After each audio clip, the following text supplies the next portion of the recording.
E-rickshaw চালকৰ সন্মুখত আঁঠুকাঢ়ি ক্ষমা বিচাৰিলে গৃহৰক্ষী জোৱানে। ই-ৰিক্সা চালকসকলৰ প্ৰতিবাদত ৰাজহুৱাকৈ ক্ষমা বিচাৰিবলৈ বাধ্য হ'ল গৃহৰক্ষী জোৱান যদুনাথে। জিতু ডেকা নামৰ ই-ৰিক্সা চালকজনক সামান্য কথাতে থানাত মাৰপিট কৰাৰ অভিযোগ যদুনাথৰ বিৰুদ্ধে। ই-ৰিক্সা চালকজনৰ পৰা ৩০০ টকা উৎকোচি লৈছিল গৃহৰক্ষী জোৱানজনে। যদুনাথ নামৰ গৃহৰক্ষীজনৰ এই কাণ্ডৰ বিৰুদ্ধে প্ৰতিবাদ সাব্যস্ত কৰাত শীৰ্ষ আৰক্ষী বিষয়াৰ মধ্যস্থতাত ক্ষমা বিচাৰিবলৈ বাধ্য হয় গৃহৰক্ষীজন।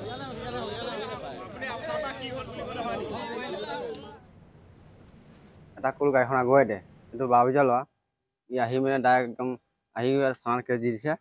হবলদাৰ হোমগাৰ্ড এটা আনি মোক থানাত মাৰপিট কৰিছে। এয়া মাৰপিট কৰিছে, মাৰপিট কৰিবলৈ পা সোমাই থৈ দিছে। আৰু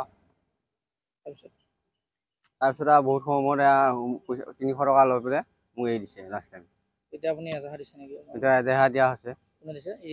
ই-ৰিক্সাখন এজেহাৰ দিছোঁ।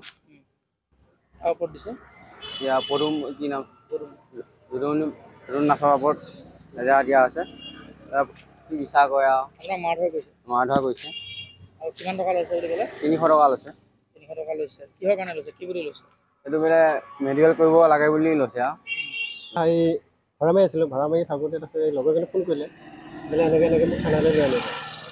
থানাত লৈ আনিলে, তুমি আহাচোন বুলি। মই গ'লোঁ তালৈ থানাত যাই গৈ তাতে বহি থকা মানুহকেইজনক সুধিলোঁ মই, ছাৰ বোলে এনেকৈ তেখেতক যে আনিলে, কি কাৰণে আনিলে বোলে এনেকৈ তাতে লাফৰা হৈছিল। লাফৰা হোৱাত মানে মোৰ কোণাত মানে তাতে কাজিয়াও হোৱা নাই, একো হোৱা নাই, কিয় তাকে থানাত লৈ আনিলে এনেকৈ ক'লে। তাৰপিছত এতিয়া কি কৰিব ছাৰ বুলি ক'লোঁ। কৈছে মেডিকেল কৰিব লাগে, মেডিকেল কৰিব লাগিব বুলি। মই তেতিয়া ক'লোঁ আৰু বোলে মেডিকেল কৰিব লাগে, কাজিয়া হোৱা নাই, একো হোৱা নাই, কিয় মেডিকেল কৰিব লাগে। তাৰপিছত মই গম পাইছোঁ বোলে ইয়াক মাৰিলে, ইয়াক পুলিচে মাৰিছে। আৰু পুলিচে মাৰাত মইতো নাজানো।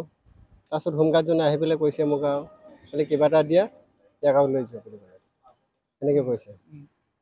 কিমান লৈছে? কিমান লৈছে মানে ৩০০ টকা এটা লৈ আমাক আহিব দিলে। আৰু কি নাম হোমগাৰ্ডজনৰ? যদুমণি নাথ।